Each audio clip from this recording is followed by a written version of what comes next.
Erik Ten Hag is slowly changing the culture at Manchester United with attitude improvements, improvements off the pitch and work rate, but definitely improvements on the pitch for United. Of course, there's ups and downs. It's a rebuild, but if you look at the Aston Villa game, the way Manchester United played in the second half was completely different to the first half. And Erik Ten Hag's come out and spoke about his long-term plans for Manchester United, where he wants United to be and what he wants. But also we will be talking over the Aston Villa Man United game and talking about 5 things we learned from the game. So hello and welcome back to Alice Talks Football. Welcome back to another video on the channel. We will do a 5 things we learned from Manchester United versus Aston Villa in the second half of the video. But the first half of the video, I want to dive into some comments from Erik Ten Hag about his plans for United, where he wants to bring Man United, the rebuild process, what he said on that, what he said on certain players and more, and then we'll talk about 5 things we learned from the Villa win. But also, guys, quickly smash that like button if you're new, subscribe down below as well, and we've got Fulham on Sunday, the final watch along before the World Cup, and I think if we beat Fulham, United are in a very, very good place. And I want you all in the comments to rate Erik Ten Hag's rebuild out of 10. So far, like, what would you give Erik Ten Hag a score out of 10? Let's get into the video.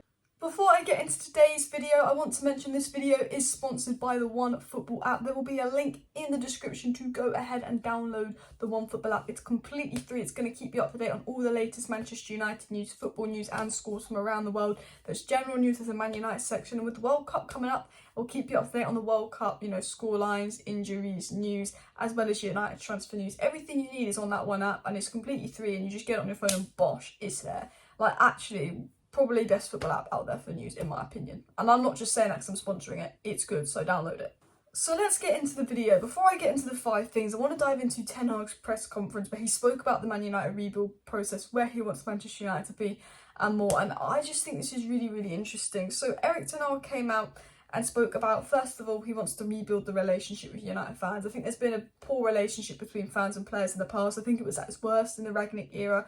The players were constantly letting us down. The players were constantly poor. And we can see when Ten Hag's come in, the fan base is a lot less toxic. It's a lot nicer. And us fans are all sort of getting behind the players and Ten Hag again. And Ten Hag had this to say in relationship with Man United fans. He definitely said it was definitely one of our plans, part of our plan that we had. You need a connection with the fans. Manchester United is big in the world and you have to have a connection and a commitment to make an engagement. Fucking hell, I messed that up. He says, and you have to show commitment to make engagement. Do apologise, my brain forgot how to read that, but he's absolutely spot on. You know, he's a manager that also takes on board the fans, what the fans want. He wants to connect with the fans and bring that back, which is something we need. But the more important things he spoke about on the rebuild process and what he wants to do at United and stuff is sort of changing the mentality and kind of getting United back to the top. And Ten Hag said this in his press conference, which I thought was a really brilliant thing to say. He said, you know, regarding United, the rebuild, you have to build togetherness, but also we want to act like that on the pitch as well. The team has to understand that everyone around Manchester United has to understand that the fans are there for us. You play football for your fans and we have to be aware of it. And he's saying he wants to build togetherness on the pitch. We know that he's making sure no one can bring phones to team meetings. He's doing lots of team bonding things, respecting your teammates. He wants togetherness off the pitch and on the pitch. You can see United all of a sudden playing as a team, working hard together, defending together, which we didn't see last season. We can already see slight improvements, but he's also saying, you know, he wants the players to understand the fans are there for us as well and bring back that relationship with the fans and the players. And he said, you know, regarding the United rebuild process and all of that, Ten Hag said, I knew from the start it was an exciting process, but a difficult process. Manchester United were far away from the standards that need to be at the top. And that's absolutely true. He knew that we were way off the top. We'd let the standards drop. And he said it's an exciting but difficult process. You know, he knew the challenges coming to United and that didn't sway him because he's got an elite mentality. And I love that in Ten Hag. He weren't scared of United. He weren't scared of the challenges. He's got that elite mentality of, you know, bring it on. Bring it on. I'm going to give it a go as well. And Ten Hag said, we've worked for the last 5 months, but as you see, it goes up and down. Sometimes you have to swallow bad results to get lessons and get better. We are in the right direction, but there's more to do. And he's spot on with that as well. We've had bad games, we've had good games. Majoritively, it's gone well. I say we're in the right direction, but you know, those losses remind us we're in a rebuild. Those losses, as Ten Hag says, remind us that we still need more. We know Ten Hag's come out after games and suggested he needs players, and those losses are a reminder of we're doing well, the rebuild's on track, the new players are looking good, Man United are playing well. We can all say the rebuild's on track, but we need new players. We know Ten Hag wants an Oshmi like a striker. We know Ten Hag wants a Frankie de Jong profile midfielder. You could argue we need backup for Bruno and Delo as well. Some people would even argue a keeper. Some people would even argue defence, you know, in terms of like defensive backup because Varane's poor injury record. And Ten Hag's absolutely right. And he did speak about Sunday's game when we lost 3-1 to Villa and said, I was really mad on Sunday because we didn't fight, we didn't cooperate, and we were sloppy, especially in defensive discipline. And we know one thing that Ten Hag's brought is the strictness of you work hard off the ball, you run off the ball, you be professional, you play as a team and all of that. And that's something United need. We need to play as a team, we need to work hard, we need to change the mentality, we need to change the work rate. And one of the things that Ten Hag said is he just wants to change that whole culture of United, but he says he's going to do everything. And the biggest thing Ten Hag said is he's going to do everything in his power to get Man United back where they belong, on top of the world.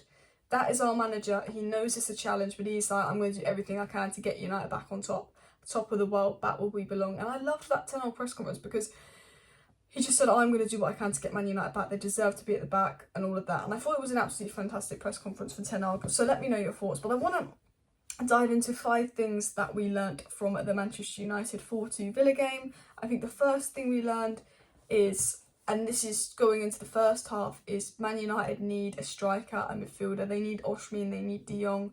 They need it because we had Fred, Donny, McTomminay first half, crap.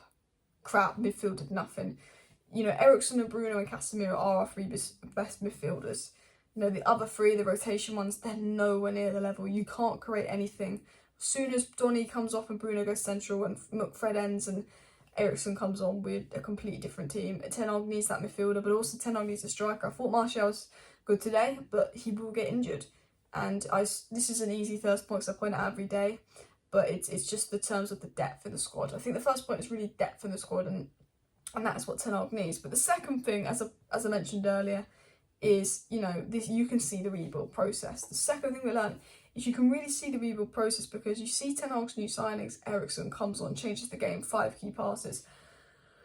You know, Lisandro Martinez was just so much better at the back with him. We weren't as good without him. Anthony, we needed a right winger. I don't think I recalled Elanga doing anything, and Bruno didn't do anything when he was on the right, but he was world class when he went centre. We need that right winger in Anthony. You know, you can also look at Casemiro, the difference between Casemiro and McFred. You know, imagine if we didn't sign Casemiro and we had to go through the season with McFred, guys. The thought of that. You know, you can see Casemiro's impact. And Casemiro reportedly was a Ten Hag signing that Ten Hag actually wanted for a while. And I thought Malacia was good and he brings the best out of Shaw.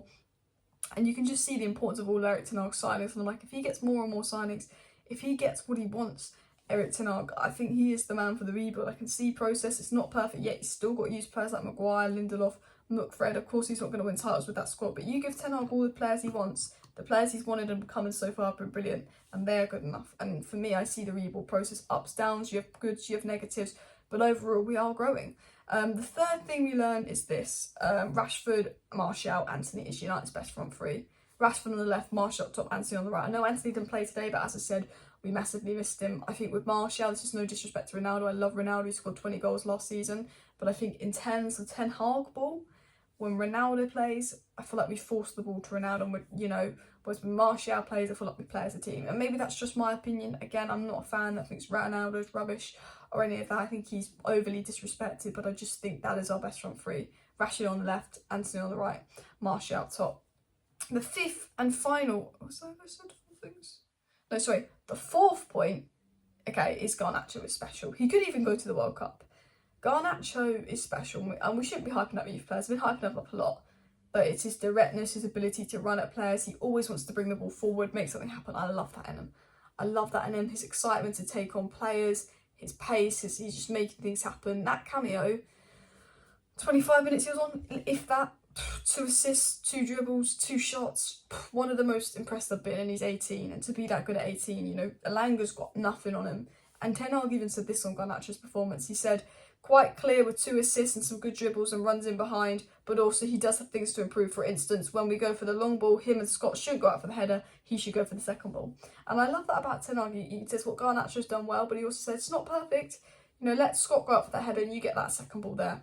He always is pointing out the negatives, and that's the difference between a good coach and a brilliant coach. I think it's the ability to like pick out those negatives there, and Ten Hag does that. But the fifth and final thing I think I really noted from the game and that we learned is I think Sancho needs to up his game. Relating to Garnacho, I think Sancho, he's not in the England squad. He's been very poor lately. He's not taken on this man. I'd like to see Sancho on the right, and he's been ill for 3 weeks. I think I'm a bit suspicious about this illness. But I'd like to have seen him on the right hand side. I think he's better on the right hand side because he doesn't have the pace and he doesn't have to overthink things. It can just come natural. I thought he looked good in pre-season on the right hand side. In the early games of the season against Liverpool, looked really good on the right hand side. But on the left, he's not. I don't think he's as good. And you know, a lot of people argue he's better on the left, but I think in Ten Hag, I'd like to see Sancho on the right, but he's got to up his game because right now it's Rashford first choice left winger, Garnacho second choice, and Rashford will play striker a lot. So that means that Garnacho then becomes third choice, and Sancho's got to fight it out. That's just my opinion. That's 5 things we learned from the game, plus looking at what Ten Hag said in his press conference about his plans. Smash a like, smash the subscribe. I will be live about 8:30 tonight. It's going to be a later live stream, so do subscribe for that. See you next time. Bye.